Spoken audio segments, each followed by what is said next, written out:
Who taught you to build that? Ethan Whitmore asked, and the question cut through the noise of the expo floor so sharply that even the printers humming at the far end of the hall seemed to pause. Naomi Brooks looked up from the folding table where her machine sat, like something rescued from a storm.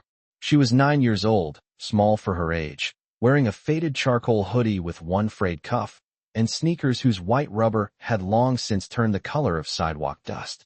A coil of copper wire rested beside her elbow. So did 3 loose keyboard keys, a cracked fan housing, and a coffee can full of screws sorted by size. Her fingers were stained gray from circuit dust, but they were steady. She looked at the billionaire the way some children looked at thunderstorms, cautious, but not impressed. Trash did, she said, and for one strange second, the whole corner of the Southside Innovation Fair went still. Then came the laughter. Not loud at first. Just a few sharp little bursts from people standing near Ethan Whitmore, men and women with conference badges and polished shoes, and the kind of smiles that never reached their eyes. Somebody behind him muttered, "Cute." Another person leaned in to see better, as if the table in front of Naomi might reveal a hidden adult doing the real work. Ethan himself did not laugh right away. He just stared at the machine. It was ugly, if ugly meant honest. The monitor had a thin scratch running down the left side. The casing had been pieced together from 2 different desktop shells, one matte black, one silver, neither matching. The power button was slightly crooked, but the wiring inside was neat. Careful. Intentional. Every salvaged part had been cleaned, fitted, and repurposed with the kind of attention that didn't come from luck. The fluorescent lights overhead reflected faintly in the screen. Naomi had spent 3 weeks building it at the community center 2 bus stops from home, using discarded parts people dropped behind repair stores, thrift bins, and apartment dumpsters. Her mother, Angela Brooks, stood a few feet behind her now, one hand wrapped around the strap of her purse so tightly her knuckles looked pale under the hall lights. Angela had almost not brought her daughter to the fair. The registration fee had been waived by a volunteer. But that had not stopped the looks at the front desk when Naomi showed up with a machine built from scrap and a poster board that had one bent corner.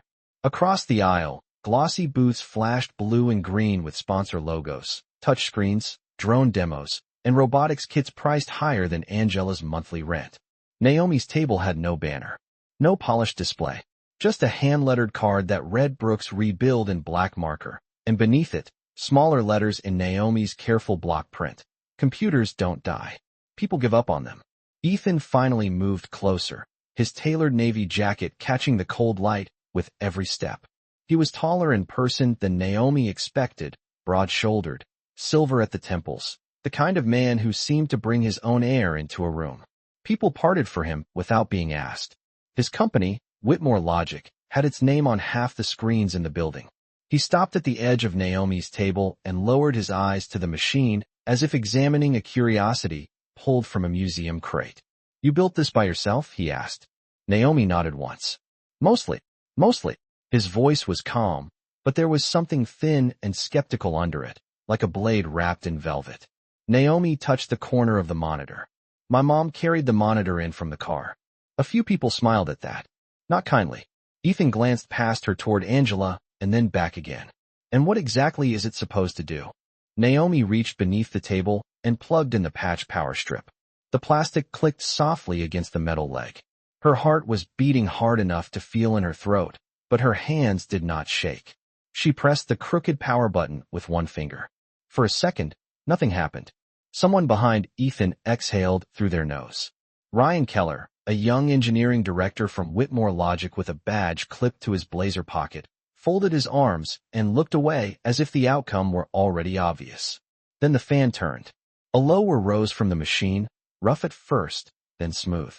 The screen flashed black, then blue, then opened into a stripped-down interface Naomi had built for speed, not beauty. It loaded in under 10 seconds. Across the aisle, one of the expensive demo systems was still spinning through its branded startup screen. Ethan's eyes narrowed. Naomi looked up at him and said, very softly, "It works faster when nobody underestimates it."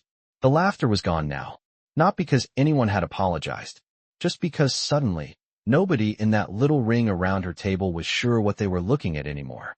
Ryan Keller stepped forward before Ethan Whitmore could say another word. His smile was polished, but it sat wrong on his face, too thin at the edges, too practiced. He tapped the corner of Naomi's folding table with one finger and looked at the machine as if it were something that had crawled in from the ring. Fast startup does not prove much, he said. Anybody can get lucky with a stripped operating system and a patched shell. Naomi did not answer right away. The expo lights above them buzzed faintly, cold and white, reflecting off the scratched screen of her rebuilt monitor. Around them, the crowd had changed shape. It was tighter now, quieter. People who had been drifting toward drone cages and virtual reality booths were turning back. A few raised their phones. Angela Brooks felt her stomach tighten. She could already imagine how this could go. One wrong word. One wrong look. Security appearing out of nowhere with polite smiles and firm hands. She stepped closer to her daughter, but Naomi stayed where she was, shoulders square, chin level, one hand resting near the crooked power button like she trusted the machine more than the room. Ethan's gaze moved from Ryan to the screen and back again. "What is it running?" he asked. Naomi answered without looking away from the monitor. "A lightweight Linux build. I cut everything it did not need." Ryan gave a short laugh through his nose. "And where exactly did you learn to do that?" This time Naomi looked at him. Her eyes were dark and steady, the kind of steady that made adults uncomfortable when they were expecting a child to blink first. "At the library," she said. "And from old manuals people threw out. And from watching repair videos until the internet got shut off." The last words landed softly, but they landed. A woman near the back shifted her weight. Somebody lowered their phone. Ryan's expression tightened, just for a second. Then he recovered. "Fine," he said. "Then let us see something real." He leaned toward Ethan slightly, not enough to seem disrespectful, just enough to be heard. "Mr. Whitmore, the machine might boot, but that does not mean it can handle actual processing. It is a fair project. A good story. That is not the same thing as engineering." Naomi heard the words "good story" and knew exactly what he meant. Not good work. Not good design. A story. Something people clapped for and forgot. Her fingers curled once against the edge of the table. Then she reached into the front pocket of her hoodie and pulled out a flash drive on a red keyring. The plastic had a bite mark on one corner from years ago, back when she had chewed everything while thinking. "Run a benchmark," she said. Ryan blinked. Ethan tilted his head. Naomi held up the drive. "Or diagnostics. Thermal checks. Memory tests. Whatever you want. But if you test mine, test yours too." That stirred the room. Across the aisle, Whitmore Logic's glossy demonstration station glowed under its suspended banner, all curved glass and brushed aluminum, with an artificial intelligence model running a live visual demo for investors and press. It looked perfect from a distance. It smelled faintly of warm metal and new plastic up close. Ryan's mouth thinned. "That system costs more than your entire block," he said. Naomi slid the flash drive into the side port of her machine with a soft click. "Then it should not be scared." Ethan's eyes flicked to her then, and for the first time, the expression on his face was not amusement or curiosity. It was attention. The deep kind. The dangerous kind. Naomi typed quickly, her small fingers moving with a confidence that did not belong to someone who was supposed to be intimidated. Windows opened. Command lines rolled down the screen in clean white text. Her machine answered every call without hesitation. Temperatures stable. Memory healthy. Processing smooth. Ryan folded his arms tighter. "You prepped it for this," he said. Naomi nodded. "Yes." He looked relieved for half a beat, until she added, "Because I knew nobody here was going to believe me the first time." Something shifted in Ethan's jaw. Angela felt it, even from behind. Not anger. Something more private than that. Around them, the fair kept moving, but farther away now, like another world behind glass. A popcorn machine snapped in the concessions area. Somewhere a child laughed. Nearer, all Naomi could hear was the quiet hum of fans and the faint electric whine coming from Whitmore Logic's display across the aisle. She turned her head before anyone else did. Her eyes narrowed at the sleek tower beneath the demo screen. The sound was subtle, but wrong, just slightly higher than it should have been, like a kettle beginning to think about boiling. Naomi stood on the balls of her feet, listening. Ethan noticed. "What is it?" he asked. Naomi did not answer right away. She looked at the polished venting, the cable routing, the compact display shell built more for elegance than airflow, and then at the bright animation looping across the giant screen above it. A pulse of hot air brushed out from the lower panel. Ryan started to say something dismissive, but Naomi had already stepped around the side of her table. "Your cooling loop is failing," she said quietly. "If nobody shuts that down in the next minute, your whole demo is going dark." No one moved at first. The words hung in the air with a strange kind of weight, too calm to sound dramatic, too precise to dismiss completely. Ryan Keller gave a quick, disbelieving smile and turned toward Ethan Whitmore as if expecting the moment to pass on its own. "That is not possible," he said. "We ran thermal checks this morning." Naomi was already shaking her head. "Not long enough," she said. Her voice stayed quiet, but it carried. "It is not the processor. It is the loop pressure. Something is choking the flow."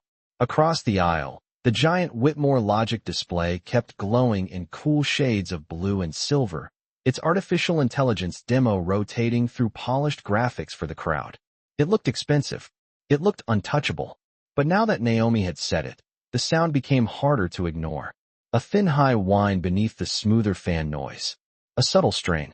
Ethan turned his head toward the unit. His eyes narrowed. He heard it too. Ryan stepped forward quickly, forcing a short laugh that fooled no one. A 9-year-old standing next to a scrap build is not diagnosing our flagship rig by ear. Naomi did not answer him. She was listening. Really listening. The way some people listen to rain against a roof and could tell whether it meant comfort or trouble. The warm venting from the lower side panel brushed against her cheek again, a little hotter this time. Angela Brooks felt her pulse climb. She knew that look on her daughter's face. Naomi got that same stillness when she saw things other people missed, a bent pin inside a damaged port, a crack in a board so small it looked like dust, a pattern no one else had the patience to notice. Ethan took one step away from Naomi's table and called across the aisle. "Power it down." The sentence landed like a dropped glass. A junior technician at the Whitmore Logic booth froze with his hand over a tablet. Ryan turned so sharply his badge clipped against his jacket. "Mr. Whitmore, with respect, we have investors here. If we shut it down now because of a guess from a child, we create panic for no reason." Naomi looked at Ryan then, not angry, not embarrassed, just tired in a way no child should have had to learn. "It is not a guess," she said. "Listen." For one suspended second, the people nearest the booth actually did. The expo floor beyond them kept breathing in its usual rhythm, shoes on polished concrete, distant chatter, a microphone crackling from another stage. But inside that small circle the machine's sound came forward, thin and rising, like pressure building behind a locked door. Ethan did not look at Ryan when he spoke again. "Shut it down." This time the technician obeyed. He reached for the control tablet, fingers clumsy now, and the huge display screen flickered. The looping model paused mid-render. A faint groan ran through the crowd, disappointed, confused. Ryan opened his mouth to object again, but before he could, a sharp warning tone chirped from inside the tower. One red light blinked on the side panel, then another. The technician stared at the readout and went pale. "Pressure spike," he said under his breath. "Coolant flow is collapsing."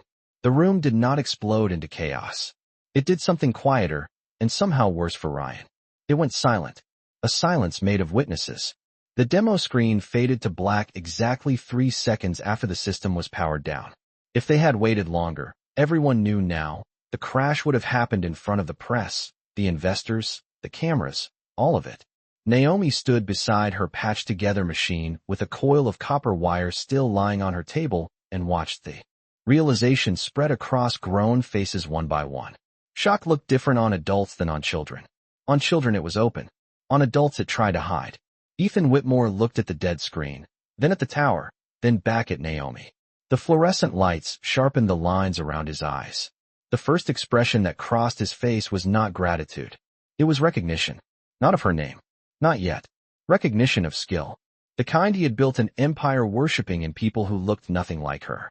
Ryan cleared his throat. "That could have been timing," he said, too quickly, too softly. Even he did not believe it when it came out. Naomi reached into the front pocket of her hoodie and pulled out a folded receipt with tiny notes written across the back in pencil. She held it up between 2 fingers. "Your housing is too tight for the loop," she said. "And the vent angle is wrong. Hot air is circling back in." Ryan stared at her. "You cannot know that from over here." Naomi tipped her head toward the demo casing.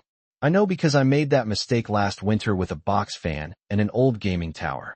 Burned through 2 salvaged boards before I figured out the air was coming back at itself. The confession landed with more force than pride would have. There was no showing off in it. Just truth. The kind built from failure and patience and not having enough money to afford failure twice. Angela watched Ethan carefully then. Men like him usually smiled when they were impressed by children. Usually they softened into something public and easy. But he did not. He just kept looking at Naomi as if the room had rearranged itself around her, and he was still catching up. Around them, the phones that had first come up to record a cute fair moment were still raised, but for a different reason now. Claire Mercer, Ethan's executive assistant, stepped forward from the crowd with her tablet pressed to her side. She had been quiet until now, observant in the way truly smart people often were. "Sir," she said carefully, "the telemetry confirms it. The thermal drift began 12 minutes ago." Ryan's face changed color. Ethan did not take his eyes off Naomi. "And she heard it before your team saw it." Claire did not answer. She did not need to. Naomi shifted her weight and glanced back at her own machine, suddenly aware again of the cheap folding chair, the bent poster board, her mother standing behind her in a thrift store coat. The contrast was almost cruel. One side of the aisle had sponsors, polished branding, and million-dollar engineering. Her side had a handwritten sign and a child who learned from scrap. Ethan took one slow step toward her table. No smile. No performance. Just a measured, unreadable look. "Naomi," he said, reading her name from the card taped to the edge of the display. "Who else taught you to see things like that?" Naomi did not answer right away. The question settled over the table with the same quiet pressure as the fluorescent lights above them, cool and unblinking. Around her, the crowd held still, waiting for something dramatic, something polished, something that would fit neatly into the story they were already building in their heads. But Naomi was not polished. She was tired. Her hoodie smelled faintly like detergent and solder. The sleeve near her wrist still carried a silver-gray smudge from the motherboard she had cleaned that morning at the community center sink with an old toothbrush and rubbing alcohol poured into a paper cup. She looked at Ethan Whitmore for a long second, then down at the receipt in her hand with the pencil notes pressed into the back, and when she finally spoke, her voice came out soft enough that the people closest leaned in to hear. "Nobody taught me all of it," she said. "Some things broke first." The answer landed differently than anyone expected. Not clever, not rehearsed, just true. A few feet behind her, Angela Brooks closed her eyes for half a second. She knew that tone. Naomi used it when she was trying very hard not to sound hurt. Ethan's expression did not change much, but something in the set of his shoulders loosened, just slightly, as if he had expected a different kind of child. Ryan Keller, standing near the darkened Whitmore Logic booth, shifted his weight and looked toward the technicians now clustered around the demo tower. Their tablet screens were lit with graphs and warnings, little red bands marching across clean white interfaces. One of them removed a side panel from the housing and exhaled sharply under his breath. Naomi glanced over, then looked back at Ethan. "I learned because people throw away things too fast," she said. "Computers. Parts. Sometimes people too." Nobody laughed at that. The words did not sound like something a 9-year-old was supposed to know, and maybe that was why they hit so hard. Claire Mercer lowered her tablet a fraction. A man near the back slipped his phone slowly into his coat pocket, suddenly unsure whether he should still be recording. Ethan's eyes stayed on Naomi's face, not missing much now. The noise of the expo seemed farther away again, like it had moved behind glass. A robotics announcer in another aisle was speaking into a microphone, but the words were muffled by distance and fabric banners and the strange gravity that had formed around one folding table with a handwritten sign. Ethan glanced at Naomi's machine once more. "Show me how you built it," he said. Ryan turned immediately. "Sir." Just that one word. But it carried warning, impatience, and the beginning of embarrassment. Ethan did not look at him. "Show me," he repeated, this time to Naomi. Angela stepped forward before Naomi could answer. "Mr. Whitmore, with respect, my daughter entered the fair like everyone else. We are not asking for trouble." Her voice was careful, polite in the way people become when life has taught them that one wrong tone can cost too much. Ethan finally looked up at her. The room could have cut itself on the silence that followed. Angela's thrift store coat was neatly pressed, but the cuff seam had been repaired by hand. Her purse was old. Her shoes were sensible and worn at the edges. Beside the Billionaire, beside the suspended corporate signage and the expensive booth lighting, she seemed to belong to a different country entirely, though she had probably not traveled farther than 12 miles from home that week. Ethan held her gaze for a second, then gave a small nod, not of authority, but acknowledgement. "You are not in trouble," he said. Angela did not relax. People in rooms like this said many things that turned out not to be true. Naomi, though, was already crouching under the table. She dragged out a milk crate lined with folded newspaper and filled with spare parts, labeled baggies, and tools so worn they had become smooth where small fingers gripped them most. A miniature Phillips screwdriver, a jar of salvage screws, a fan grill bent back into shape, a processor wrapped in anti-static plastic that had once held earrings. She set the crate on the table one item at a time, and each item seemed to change the room a little more. This was not hobby clutter. It was method. Ruthless, patient method. The motherboard came from a school lab dumpster, Naomi said. It had 2 dead ports and 1 burned trace. Claire's brows lifted. One of Whitmore's technicians looked over from the open demo tower, attention pulled now in spite of himself. Naomi touched the board gently, almost respectfully. "I bridged the trace with copper from an old lamp cord. I cleaned corrosion with vinegar first because I did not have the good stuff yet." Ethan looked at the repair, then leaned closer. The overhead light caught the tiny line of hand-laid copper on the board, nearly invisible unless you knew to look for it. "And the processor?" he asked. Naomi reached for the wrapped chip. "Repair shop bin. It overheated in the old case, but the pins were still straight. I polished the contacts." Ryan let out a low breath through his nose. Not a laugh this time. More like disbelief being dragged into shape by fact. Naomi kept going. The memory module had come from a church office donation pile. The power supply shell was from one machine, the fan from another. The hard drive had failed completely, so she used a salvage state drive someone had called junk because it could not hold enough for gaming. "It holds enough for learning," Naomi said. Ethan said nothing for a moment. His eyes moved over the machine with a new kind of stillness, the kind men like him usually reserved for prototypes, patents, and acquisitions. Naomi felt it and straightened slowly. She knew the difference between being laughed at and being assessed. One hurt. The other was dangerous in a different way. Across the aisle, the technician at the Whitmore booth suddenly said, too quietly but not quietly enough, "She is right about the vent angle too." Ryan closed his eyes for a brief second. Ethan heard it.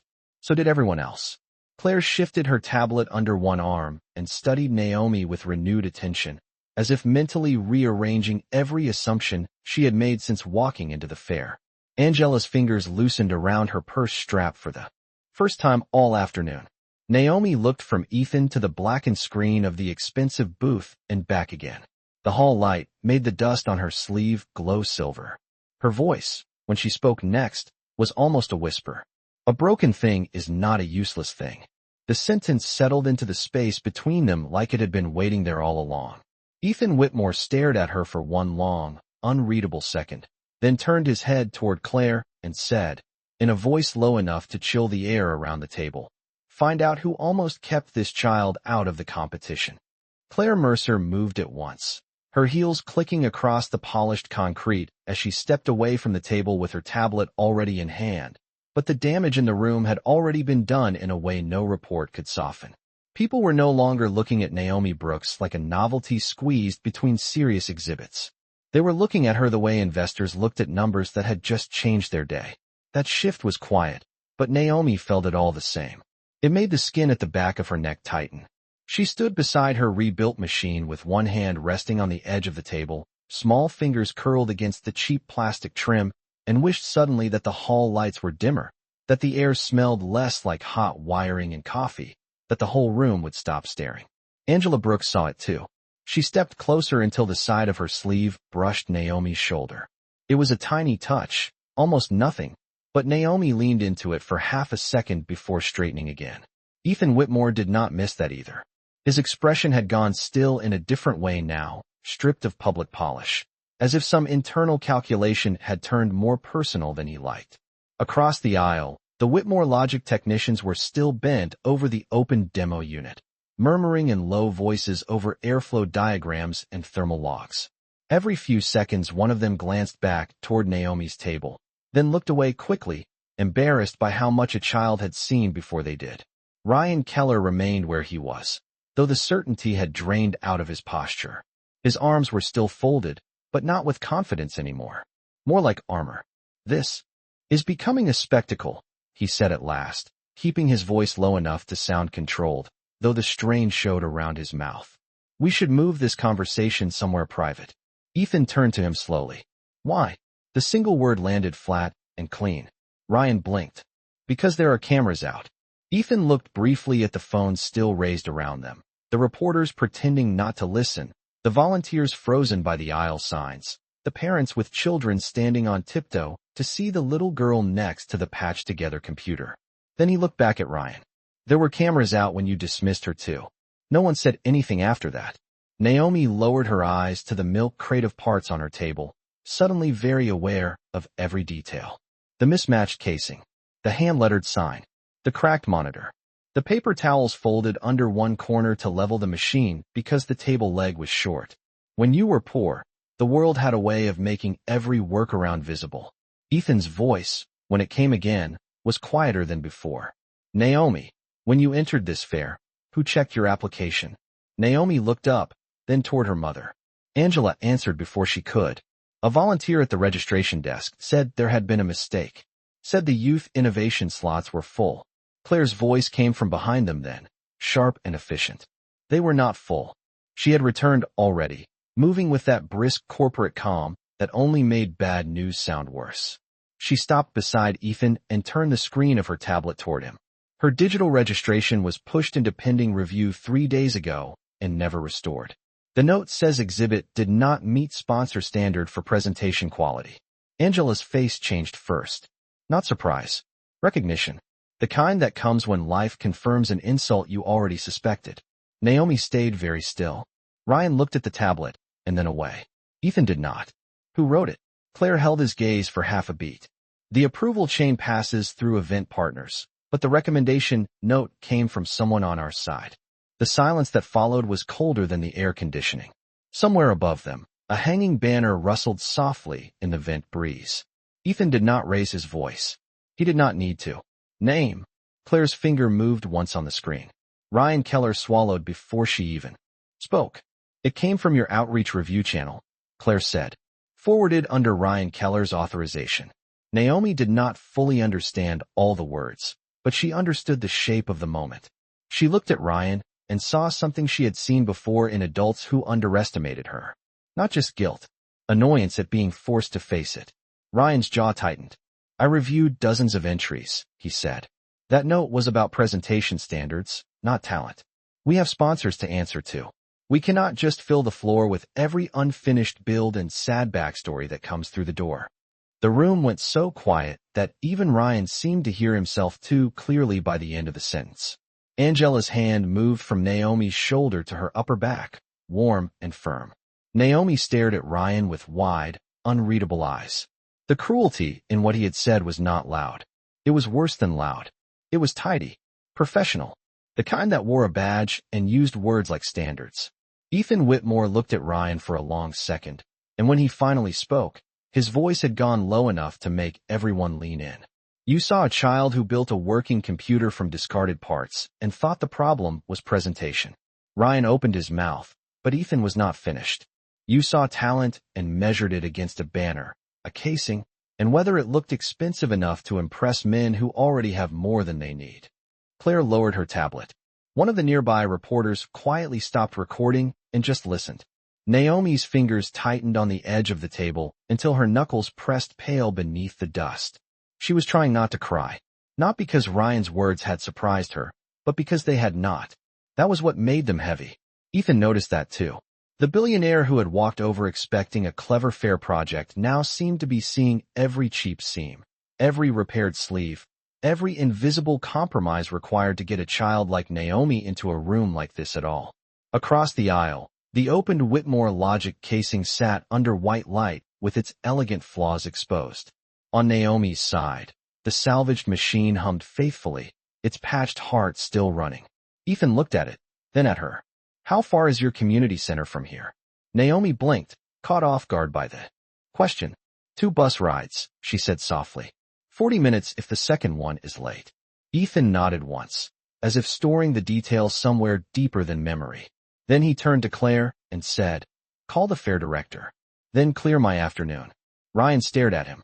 Sir, with respect, the investor roundtable starts in 20 minutes. Ethan did not even glance his way this time.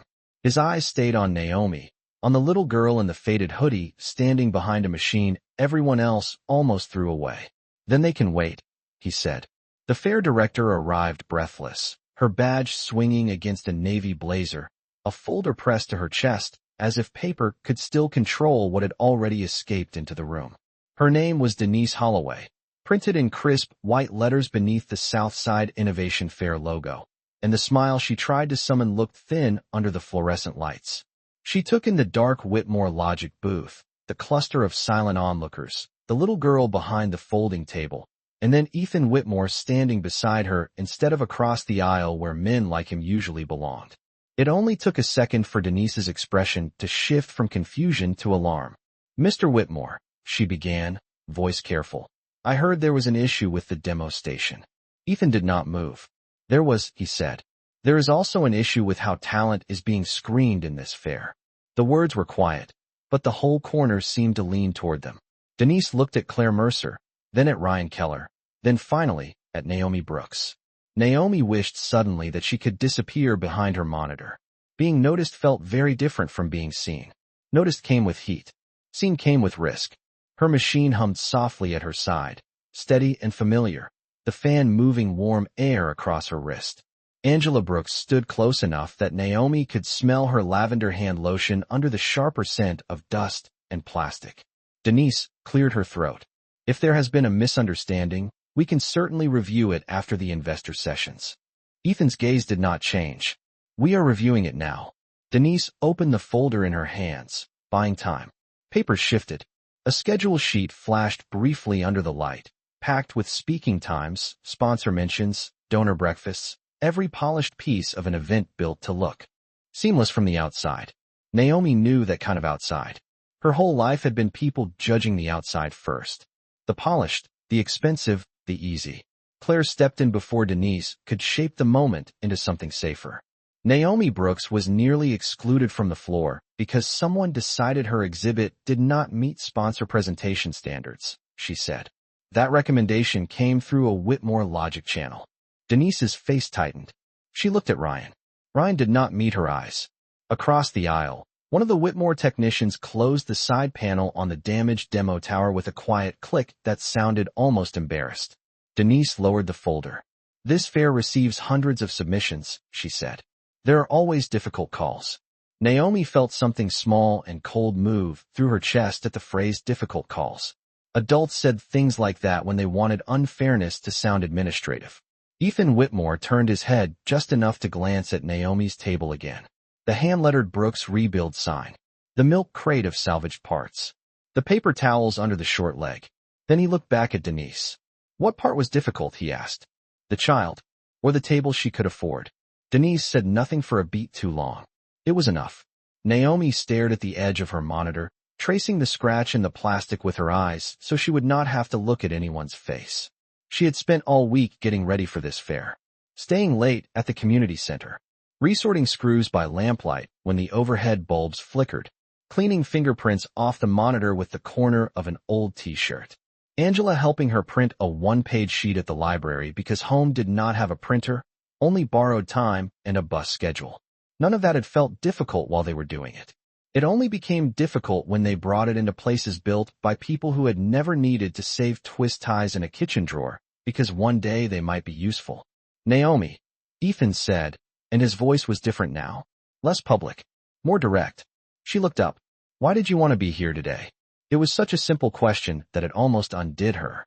Not because she did not know the answer. Because no one important had asked it like it mattered. Naomi pressed her lips together. Once before speaking. The center might close, she said. Miss Elena said if we won one of the youth grants, they could keep the lab open through winter. Denise looked startled. Claire turned to her immediately. The center is under grant review? She asked. Angela answered this time. The roof leaks over the back room. and half the donated machines do not work yet. They were told to reapply after upgrades.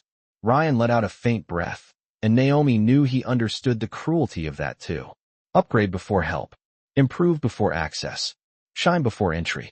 Ethan's jaw tightened almost invisibly. So this machine, he said, glancing at the rebuilt computer, was not just for a fair ribbon. Naomi shook her head. No, sir. It was for a room full of kids who need those machines to learn. Naomi nodded. Her throat felt tight now. Yes, sir. For a moment nobody spoke.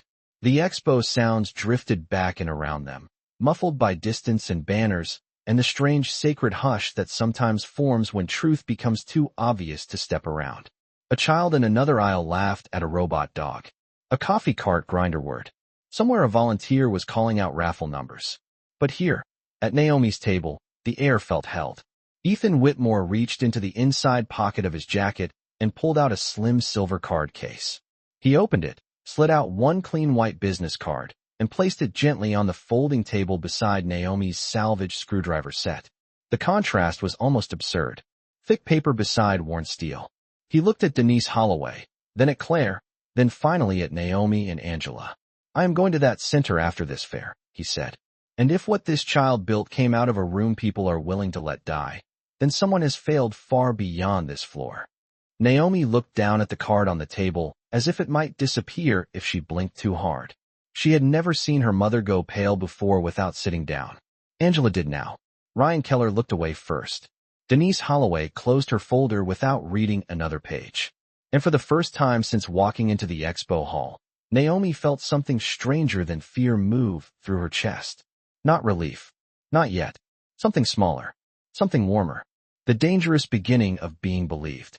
The card stayed on the table like something too clean to belong there. Naomi kept looking at it between breaths, not because she planned to touch it, but because it changed the shape of the whole afternoon just by existing. Thick white paper, sharp black lettering, a direct line to a world that usually looked through people like her mother as if they were part of the hallway, not the room. Angela Brooks did not reach for it either. Her hand stayed near Naomi's shoulder, warm and steady, but Naomi could feel the tremor she was trying to hide. Around them, the crowd had begun to shift again, though not away. Closer, a little tighter, curious in a new way. Not the easy curiosity people had when they expected to be entertained. This was heavier, more careful. Denise Holloway took a slow breath and said, Mr. Whitmore, perhaps we can discuss support options once the board has reviewed the current grant cycle. Ethan turned his head toward her. The overhead lights drew pale lines along his cheekbones and silvered the edge of his collar. How long has the center been waiting? He asked. Denise hesitated. Claire Mercer checked her tablet before Denise could answer. 6 months, Claire said.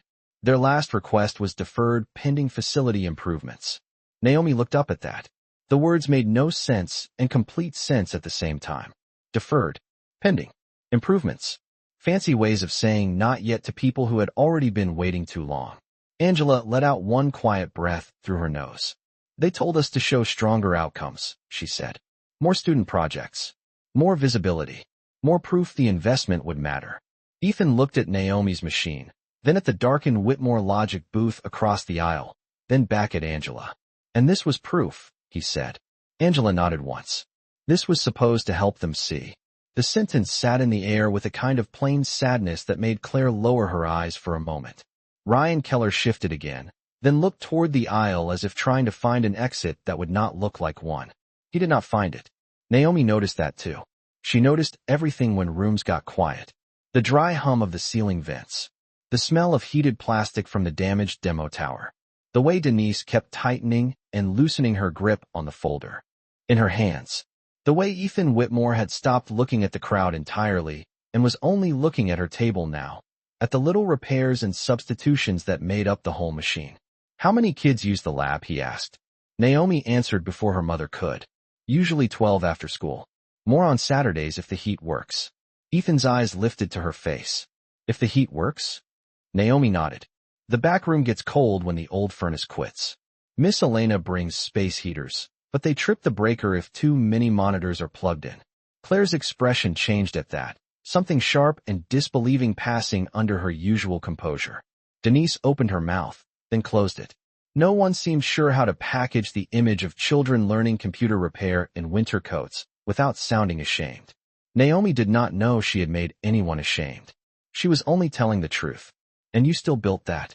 Ethan asked softly, nodding toward the machine. Naomi looked at her computer and gave the smallest shrug. It was easier when everyone else left, she said. The room got quieter. I could hear what the fans were doing. That did something to him. Naomi did not fully know what, but she saw it land. Maybe because men like Ethan Whitmore were used to talent arriving polished, well-fed, and already approved by someone in a nicer building. Maybe because he had spent years funding labs with glass walls and polished logos, while the clearest mind he had seen all day had learned airflow and trace repair beside a leaking roof.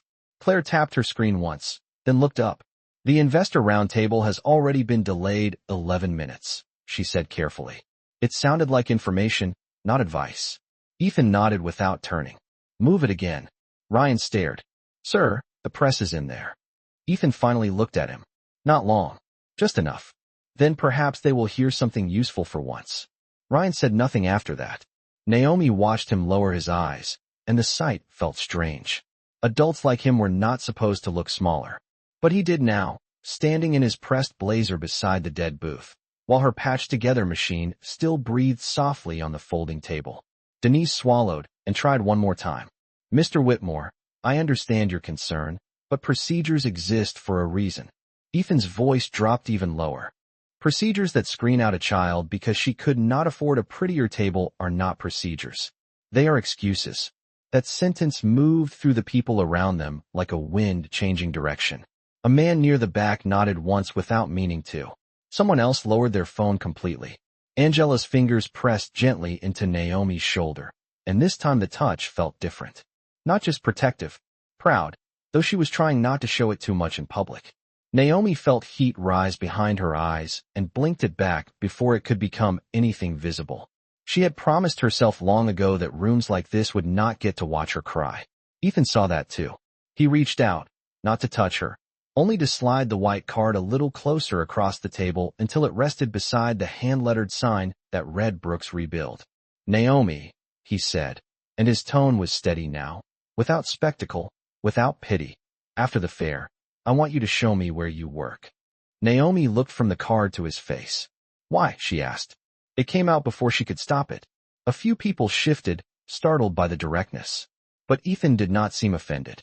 If anything, the question made him pause longer, as if he understood she had earned the right to ask it. When he answered, his voice was almost quiet enough to disappear into the hum of the lights. Because I think a lot of people in this city have been walking past the future and calling it unfinished. Naomi held his gaze for a second longer than most adults expected from a child, then looked down at the white business card beside her salvaged screwdriver and the handwritten sign curling slightly at the edges of the table. The words on the card were clean and certain. The words on her sign had been drawn with a marker that was starting to dry out. For a moment, that was the whole room to her, the distance between those two things. Thick paper and bent poster board. Private elevators and 2 city buses. Air-conditioned conference rooms and a back lab with a leaking ceiling tile that stained the corner above the parts shelf every time it rained hard. Angela Brooks saw the thought pass over her daughter's face and rubbed her shoulder once, gently, as if reminding her to keep breathing. Naomi did.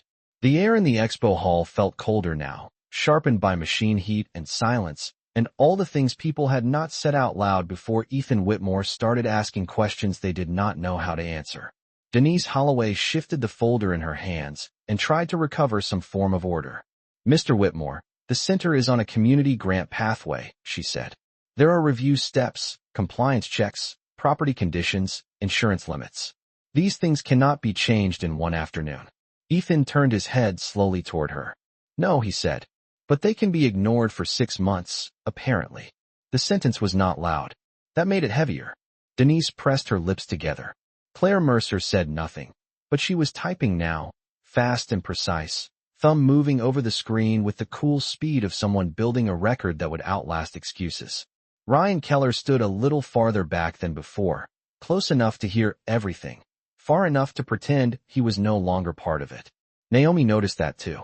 People like him were brave when dismissal cost nothing. less so when truth developed witnesses. Across the aisle, the dark Whitmore logic screen reflected the room in dull black shapes.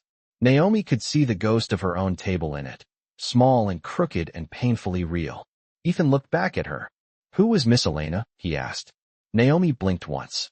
"She runs the center after school," Naomi said. "She used to fix copiers for the district, so she knows how to take things apart without getting scared." A few people smiled at that, but softly this time. With respect. Naomi kept going because now that someone had asked, the words came more easily. "She lets us keep every part people donate, even if it looks dead.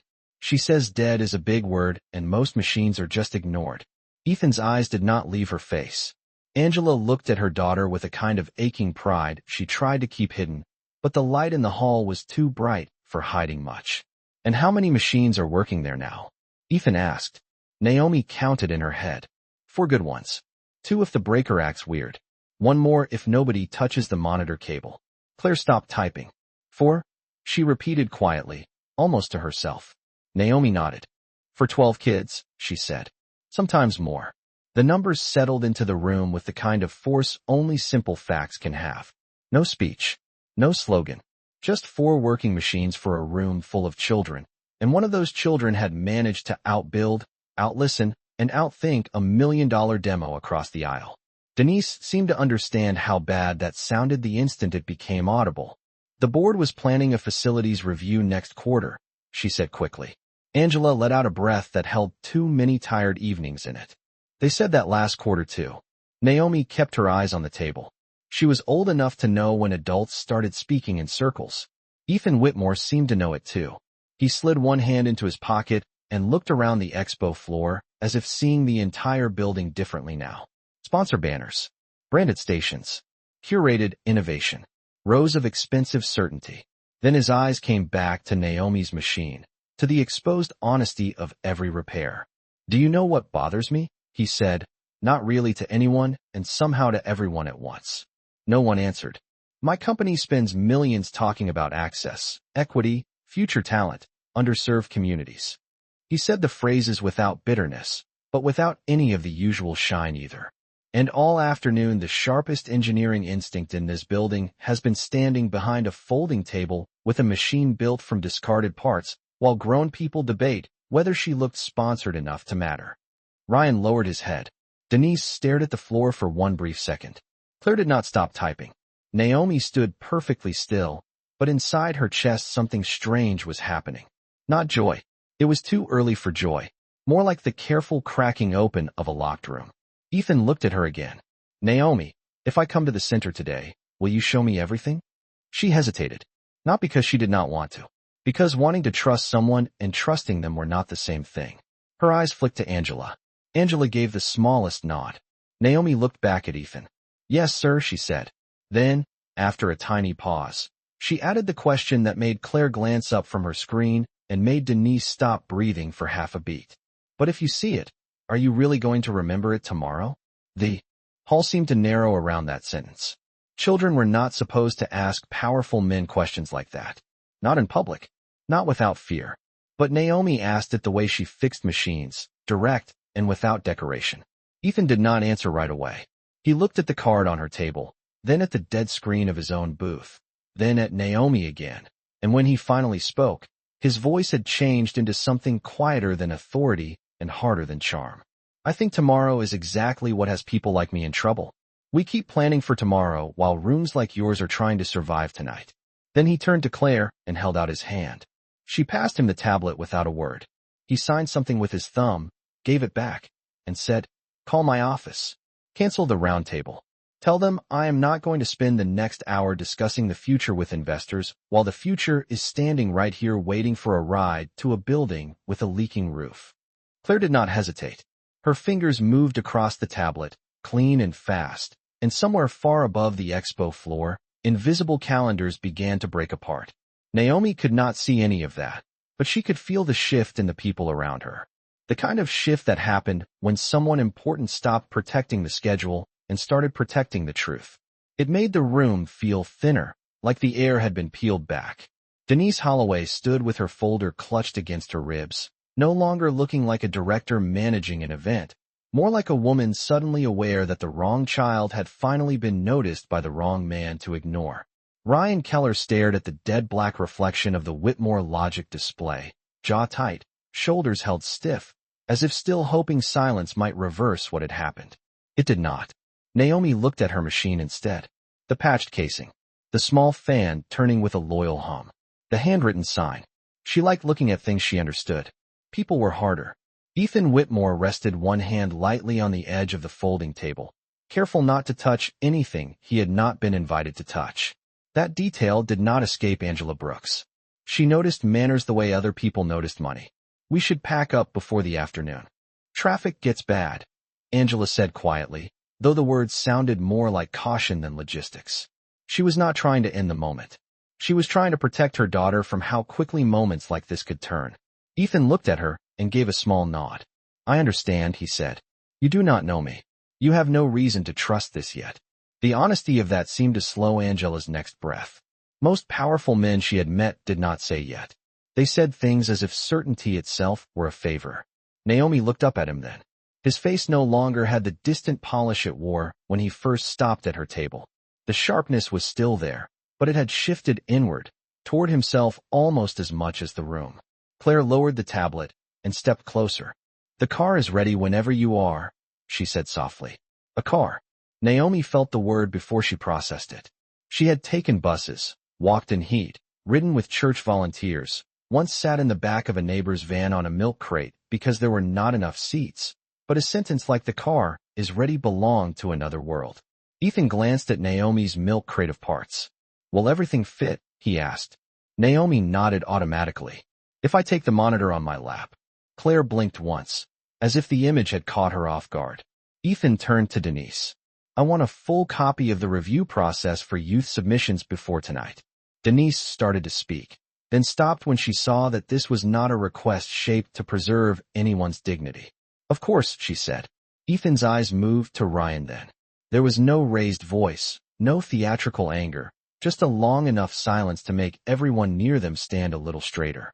And I want every recommendation note attached to every rejected entry this quarter, he said. Ryan swallowed. Sir, there were teams involved. Committees. It was not just one person. Ethan's expression did not shift. That is usually how failure hides. The sentence landed with surgical quiet. Naomi did not understand every part of it, but she understood enough. Grown people built walls out of group decisions, so no one had to own the door.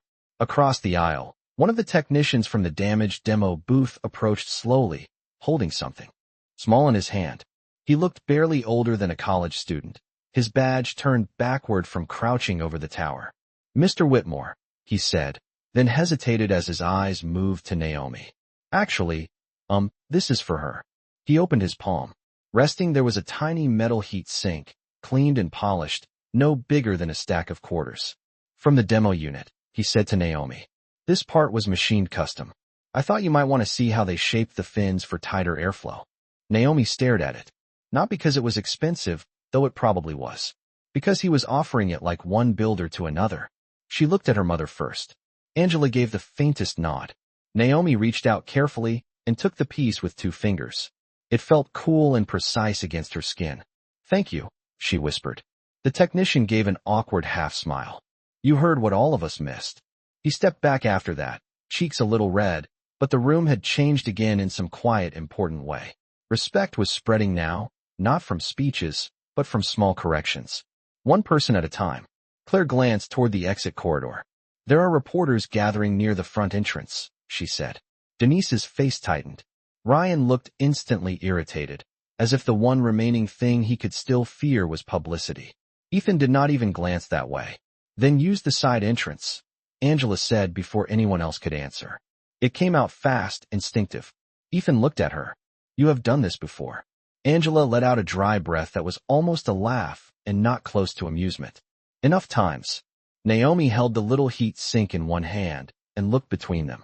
The side entrance. The avoiding. The knowing which doors were safer. It was all so familiar that for a moment the strangeness of the day folded back into something ordinary. Powerful places had front doors for some people and side doors for others. Ethan seemed to hear that truth even though Angela had not spoken it aloud. Not today, he said. Quietly, firmly. Claire looked up. Denise did too. Even Ryan's head turned. Ethan kept his eyes on Naomi. If they want to ask why I canceled an investor room to visit a community lab, they can ask from the front. Angela studied him for a long second, testing the sentence for weakness. Naomi could feel it. The way her mother weighed risk, the way other people weighed luggage. Finally, Angela looked down at her daughter. Do you want to go? She asked. Naomi curled her fingers around the tiny metal piece and then set it gently beside the white business card on the table. One salvaged, one expensive, both real. She looked at her machine, at the sign, at the billionaire waiting without rushing her, and then toward the long bright aisle beyond the booth where the fair opened into the rest of the building. Yes, she said softly. Then she looked back at Ethan Whitmore and added, with the grave seriousness only children and truth can carry without effort, but I am bringing the whole computer. If you are going to see where I work, you need to see what made it there first. Naomi's words settled over the table with the calm certainty of something already decided. Ethan Whitmore looked at the rebuilt computer, then at the little girl standing beside it, and gave a single nod. Then we bring all of it, he said. There was no hesitation in his voice, no trace of the polished patience rich men used when they planned to quietly change the subject later. He meant it. Naomi could tell. That was new enough to feel almost suspicious. Angela Brooks reached for the monitor first, lifting it with both hands the way she had that morning in their apartment parking lot, careful of the scratch along the left side and the loose cable that needed to be wrapped twice around the base before travel. Naomi crouched beside the table and slid the milk crate of parts into her arms. The white business card and the small custom heat sink went into the front pocket of her hoodie, tucked behind a folded bus transfer and a pencil worn down to half its size. Claire Mercer spoke quietly into her phone, arranging the route, the car, the security shift, but Ethan did not move ahead of Naomi and Angela the way important men usually did. He waited. That, more than the car, more than the canceled round table, more than the fair director standing speechless under fluorescent lights, was what made Angela glance at him a second time. Denise Holloway stepped aside before anyone asked her to. Ryan Keller did too, though less gracefully. Naomi passed between them carrying the milk crate with both arms tied around it, the screwdriver handles clicking softly against the side with every step. Nobody laughed now. The crowd parted in a hush that felt stranger than applause. People watched the girl in the faded hoodie walk out with a machine built from scrap, while the polished booth across the aisle sat dark and silent behind her. The long main corridor of the expo center opened ahead in bright strips of light and polished concrete. Banners hung from the ceiling. Voices echoed from distant rooms. At the far end, just beyond the rotating glass doors, Naomi could already see the blur of cameras and news microphones gathering near the front entrance. Angela noticed too. Her shoulders tightened. She shifted the monitor in her hands and lowered her voice. We do not have to do this part, she said. Ethan looked toward the entrance, then back at her. You are right, he said. You do not have to. He let the sentence sit there. Honest. Unforced. But I am not going to ask your daughter to trust me through a side door. Naomi looked up at him. The words were simple, but they seemed to change something in her mother's face. Not all at once. Just enough to let one layer of caution loosen. Claire ended her call and stepped back into place at Ethan's side. The car can meet us at the front in 2 minutes, she said. Press has already been told there will be no statement. Ethan gave the smallest nod. Good. They walked. Naomi could hear every sound now with strange sharpness. The squeak of Angela's sensible shoes, the low hum of the building vents, the faint rattle of loose screws in her crate, the murmur rising ahead as reporters recognized Ethan Whitmore's silhouette in the corridor. Her own heartbeat sat high in her throat, but her steps stayed even. Beside her, Ethan matched their pace without trying to take over the space. He did not reach for the crate. He did not offer to carry the monitor. He seemed to understand that some burdens were not heavy in the usual way. As they neared the front entrance, the sound changed. Less echo. More voices. Camera shutters. The soft chaos of people who sensed a story before they understood it. Hey. Reporter in a tan coat leaned forward, eyes bright. Mr. Whitmore, is it true you canceled the investor roundtable? Another voice followed. Are you leaving because of the system failure? A third called out. Who is the child? Naomi felt Angela move closer to her side. She expected Ethan to speed up. Most men with money did when trouble showed up wearing microphones. Instead, he slowed slightly, enough to keep Naomi and Angela from being swallowed by the moment. The revolving door glass threw pale afternoon light across all of them. Outside, the sky had gone soft gray, the color of a computer screen just before it wakes. Ethan stopped a few feet short of the doors and turned, not to the press first, but to Naomi. "One question," he said quietly. Naomi blinked. "What?" Ethan glanced at the crate in her arms, the monitor in Angela's hands, the frayed cuff of Naomi's sleeve, and then into her face with a seriousness that made the corridor seem to narrow around them. "If I help that lab," he said, "what do you want it to become?" Naomi did not answer quickly. She looked through the glass doors at the waiting cameras, then back at the machine parts in her crate, then beyond that to something only she could see, a room with flickering lights, folding chairs, cold windows in winter, and kids bent over broken keyboards trying to imagine a future out of pieces no one else wanted. When she finally spoke, her voice was soft enough that only the people closest heard it at first. "Not a charity room," she said. Claire's head lifted. Ethan did not move. Naomi went on. "A real lab, where kids do not have to feel grateful just for getting the broken stuff. A place where things work. A place where nobody looks at us like we should be amazed someone finally let us in." The words stayed in the air like a held breath. Angela looked at her daughter with tears gathering, but not falling. Ethan Whitmore stared at Naomi for one long second, and something old and sharp seemed to pass through his face. Not shame exactly, but the recognition of it. Behind the glass, cameras kept flashing. Reporters waited. The city waited. Ethan reached for the door handle himself, pushed it open to the gray afternoon, and said in a voice low, enough to sound almost private even with the microphones waiting outside, "Then let us go see what a real lab should have been all along." The afternoon air outside the expo center felt cooler than Naomi expected, damp with the promise of evening rain and carrying the smell of car exhaust, wet concrete, and roasted nuts from a cart parked half a block away. The crowd of reporters shifted the instant Ethan Whitmore stepped through the glass doors, cameras lifting, microphones angling forward, shoes scraping against the sidewalk in quick little bursts of urgency. But what caught them off guard was not him. It was the sight beside him. A black girl in a faded hoodie holding a milk crate full of computer parts, and her mother carrying a scratched monitor like it was worth more than anything in the building they had just left. That image seemed to confuse the story they had been preparing to tell. A few questions came at once. "Mr. Whitmore, is this about the demo failure?" "Sir, are you announcing a youth tech initiative?" "Who is she?" Ethan did not stop walking, but he did not hide either. He slowed just enough to keep Naomi and Angela beside him, not behind him, and that detail was not lost on the cameras. Claire Mercer moved near the curb, one hand lifted slightly to guide the line of movement without making it feel like security was swallowing the moment whole.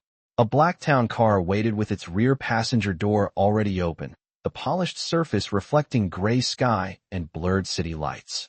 Naomi had never been that close to a car that quiet. Even standing near it felt expensive. Angela hesitated before lowering the monitor carefully onto the seat. Naomi followed with the milk crate, setting it on the floor with both hands, and then immediately crouching to steady the loose parts inside, so nothing shifted too hard. Ethan stood by the open door, one hand resting on the frame, while the questions kept coming. He gave the press one look, calm and unreadable, then said only this: "I am visiting a community lab that should have mattered to more people sooner." That was all. No polished statement. No branding. No performance. But it was enough. The cameras lit up harder. Naomi slipped into the seat beside her crate, suddenly aware of the soft leather, the clean smell, the hush that seemed to wrap around the inside of the car even before the door closed.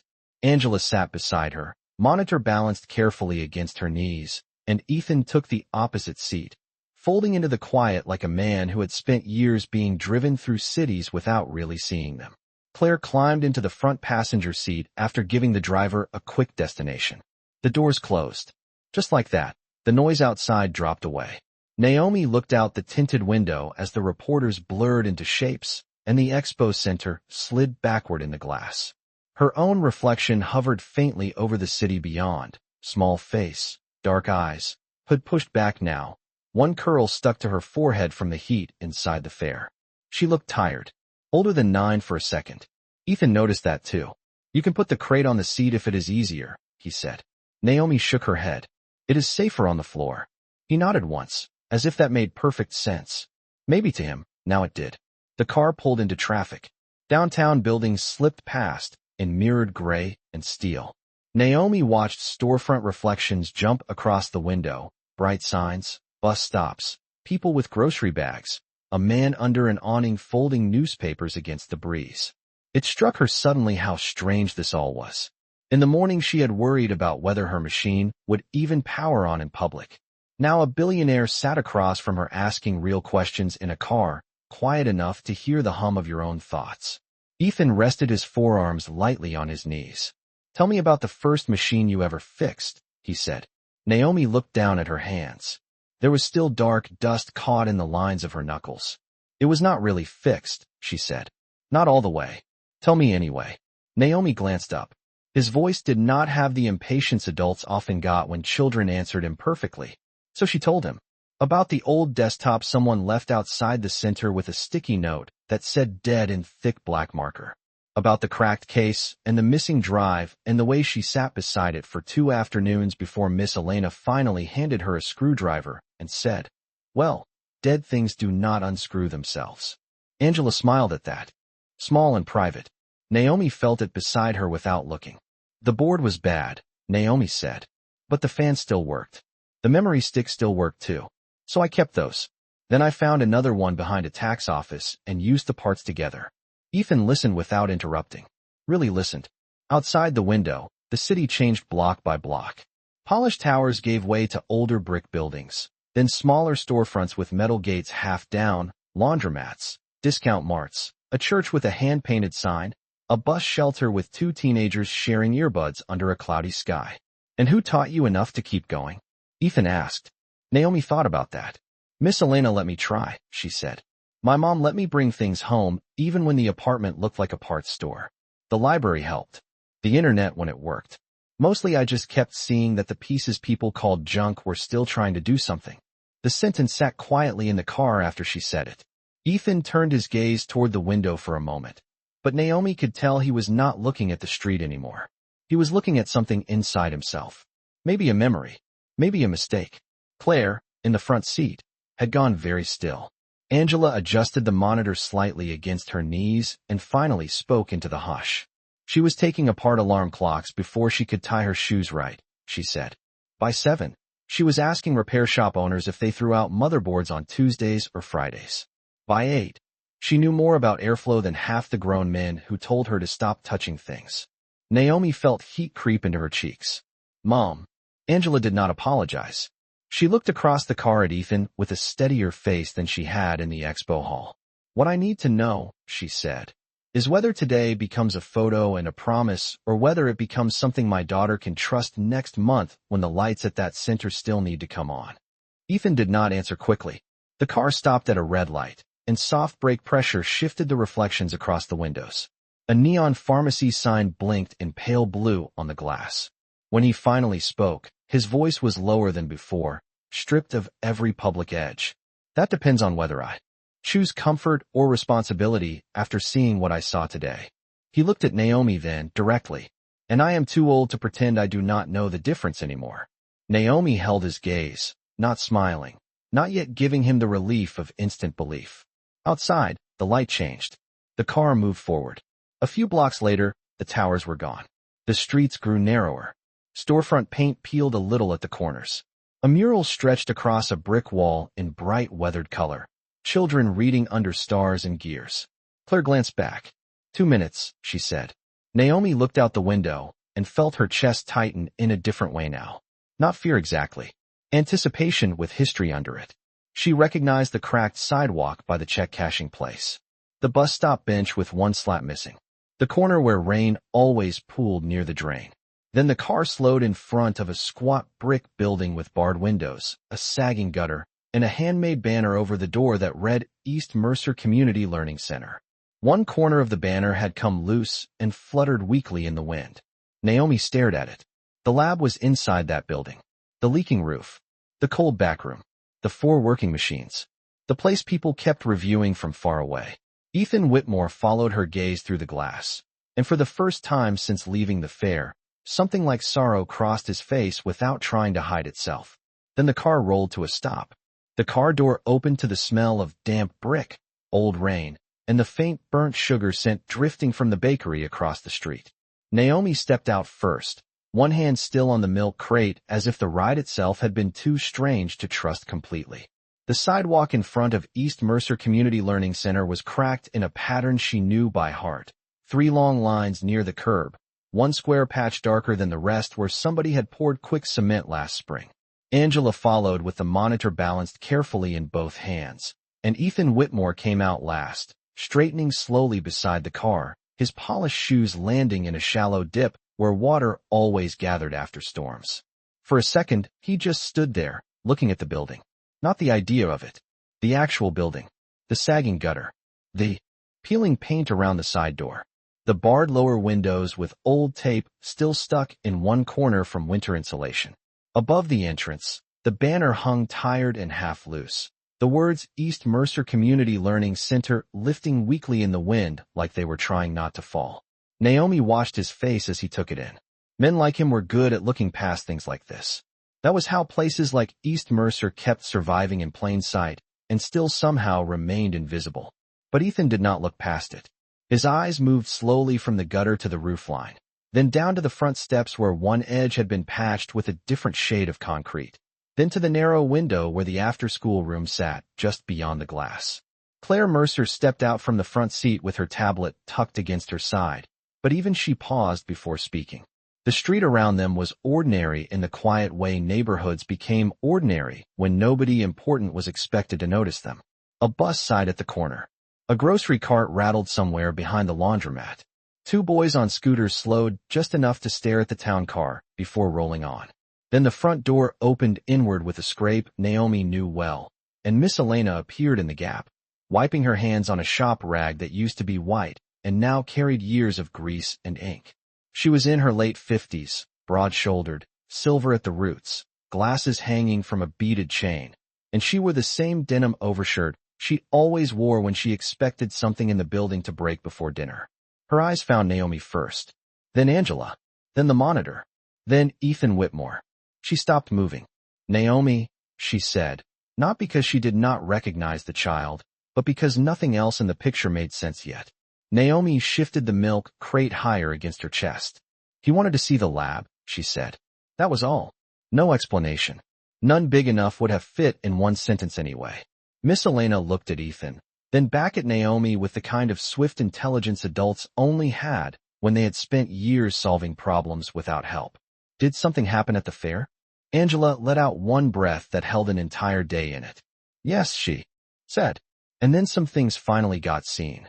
Miss Elena stepped fully onto the threshold, rag still in one hand, and studied Ethan Whitmore's face as if searching for signs of performance. People from Money had visited once before, 3 years ago, with cameras and brochures and promises about digital equity. They stayed 18 minutes, shook hands in the bright room, and never funded the new wiring. Naomi remembered because Miss Elena had replaced 2 dead outlets herself the next weekend while muttering under her breath about men who wore innovation on their name tags, but flinched at old plaster. Ethan seemed to feel the weight of that history without being told. He did not extend his hand immediately. He did not step forward like he owned the sidewalk. He only said, Miss Elena? She lifted her chin once. That is me. Ethan glanced at the building, then back at her. Naomi asked for a real lab, he said. I wanted to understand what she meant before anyone in my office turned it into a slogan. Miss Elena looked at him for a long second, and the smallest change came over her face. Not trust. Not yet. But attention sharpened by the absence of nonsense. She moved aside and pulled the door wider. Then you should come see what slogans keep missing, she said. Naomi walked in first. The old hallway smelled like paper, radiator heat, and the faint metallic scent of dust warming on old electronics. The floor tiles clicked differently near the left wall, because one had come loose months ago, and everyone had learned where to step. Ethan entered behind her and slowed almost at once. The front room held donated bookshelves, folded card tables, a corkboard full of tutoring flyers, and a check-in desk made from 2 filing cabinets with a door laid across them. It was clean. Carefully clean. The kind of clean people made when they could not afford new, but refused to let worn become careless. Children's drawings lined one wall. Hand-painted planets. Block letters. A poster about internet safety curling at the bottom corners. From the back room came the low hum of a box fan and the click of keyboard keys. Someone was still there. Naomi led them through the narrow doorway into the lab, and Ethan Whitmore stopped completely this time. The room was smaller than a proper boardroom. Smaller than the expo booth he had left behind. For mismatched desks. For working machines. One monitor with a green tint. Another propped on a stack of outdated textbooks because the stand was missing. Extension cords ran neatly along the baseboard, taped down in straight, careful lines by someone who believed in order even when the room itself had long ago given up pretending to be adequate.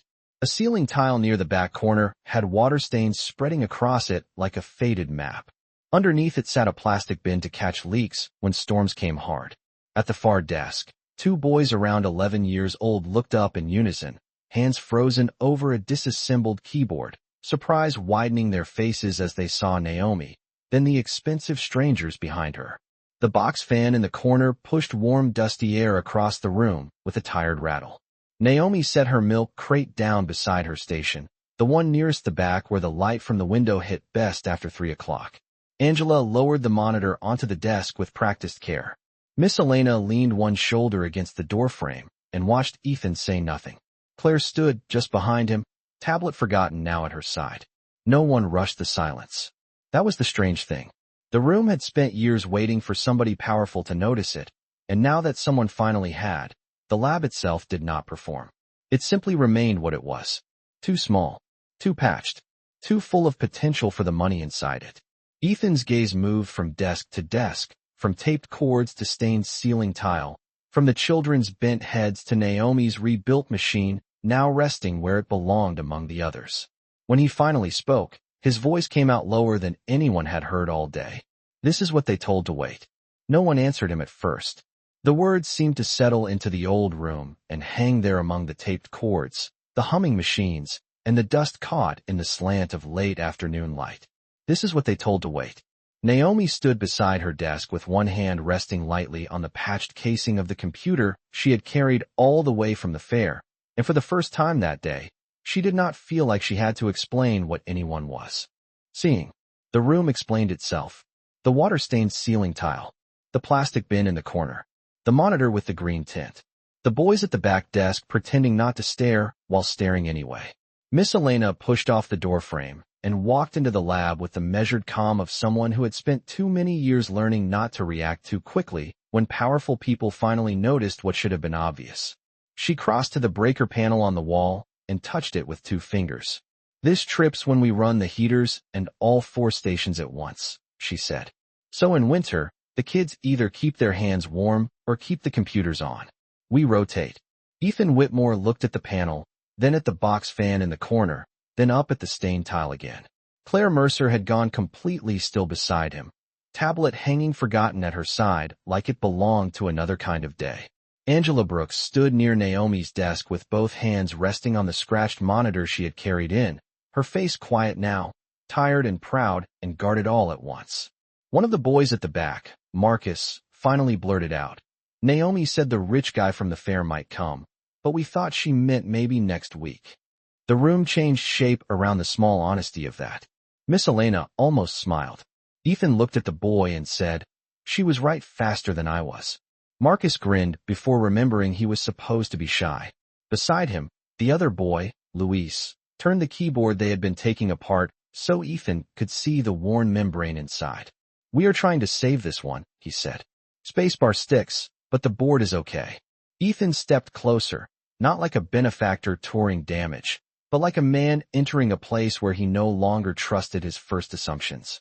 He crouched beside the desk, expensive suit folding into the narrow space without complaint, and looked directly at the keyboard.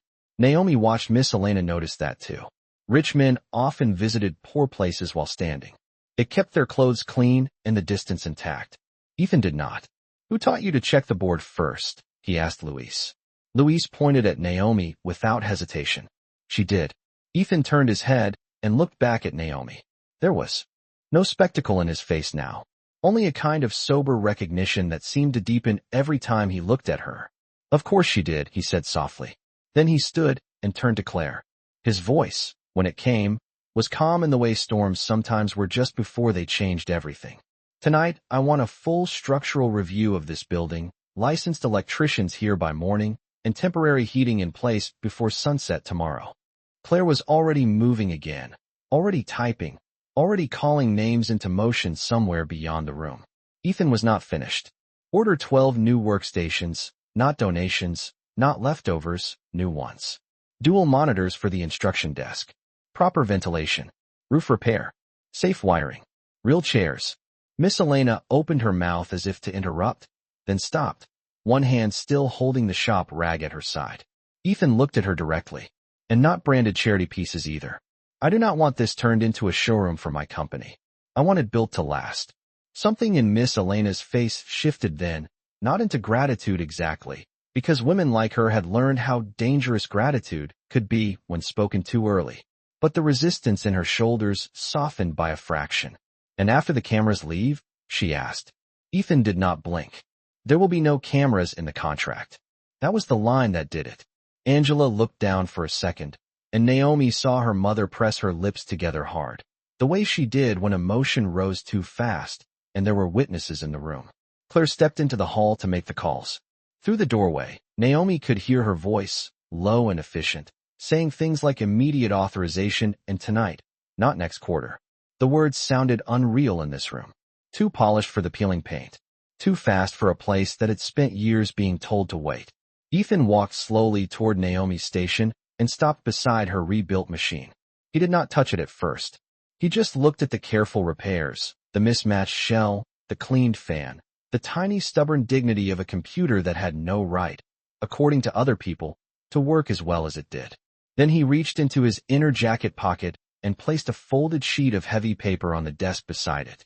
Naomi frowned. "What is that?" "A grant authorization," he said. "Initial funding for the lab, effective today." Naomi looked at the paper and then at him. "For me?" Ethan shook his head. "For all of you." He glanced around the room, at Marcus and Luis, at the desks, at Miss Elena, at Angela, and then back to Naomi. "You were right outside the fair. A real lab should not feel like borrowed permission." Silence followed that, the good kind this time, the kind that lets truth settle all the way down instead of bouncing off people too hard to enter. The box fan rattled in the corner. Somewhere in the front room a pipe knocked once behind the wall. Naomi touched the edge of the folded paper with one finger, as if testing whether it belonged to the same physical world as the screwdriver beside it. Then she looked up at Ethan and asked the only question that still mattered to her. "Why now?" The room held still again. Ethan took a slow breath. When he answered, there was no public polish left in him at all. "Because I saw you standing behind a machine made from things other people threw away, and I realized the ugliest failure in that expo hall was not hardware. It was the habit of only recognizing brilliance when it arrives polished, funded, and easy to claim." Naomi listened without moving. Ethan's gaze dropped briefly to the desk. "I was part of that habit the moment I stopped at your table and assumed the wrong story." The honesty of it filled the room more completely than apology might have. No excuse. No smooth phrasing. Just a man naming his own failure in front of the child who had exposed it. Miss Elena looked away then, out the back window where evening light was fading behind the alley brick. Angela's eyes shone, though she still did not let the tears fall. Marcus and Luis had gone quiet at their desk, sensing the size of the moment even if they could not fully explain it. Naomi stood there in her faded hoodie, one small hand on the side of her rebuilt computer, and the whole day seemed to fold inward to that one point of contact, skin against patched plastic, child against proof. She thought about the fair, the laughter, the polished booth going dark, the white card on the table, the reporters, the car, the leaking roof above her now. Then she looked back at Ethan and said, very softly, "A broken thing is not a useless thing." Ethan's face changed, just barely, like the sentence had reached somewhere he had not let light touch in a long time. He nodded once. "No," he said, "it is not." Outside, the sky was turning the color of worn steel. Claire reappeared in the doorway and gave a small, almost stunned nod that said the calls had gone through and the machinery of money had begun to move.